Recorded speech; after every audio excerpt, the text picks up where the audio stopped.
il grande merito, tra le altre cose, non solo di, come dire, di fondare, nel vero senso della parola, il romanzo sardo.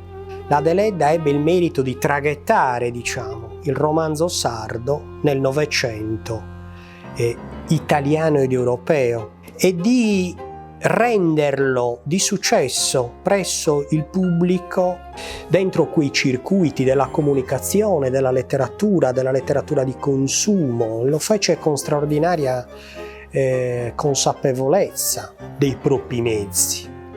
Ecco, se potessi fare un paragone, potremmo dire che la Deledda fu per gli scrittori, ed è stata per gli scrittori sardi in lingua italiana, ciò che Manzoni è stato per gli scrittori delle tante Italie, cioè un modello letterario.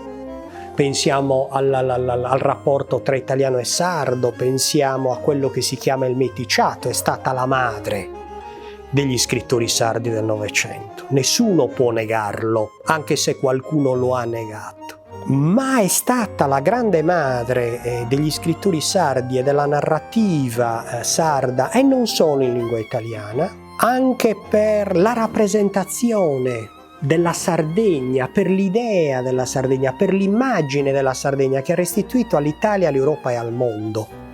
Cioè la Sardegna per la Deledda non è uno sfondo neutrale.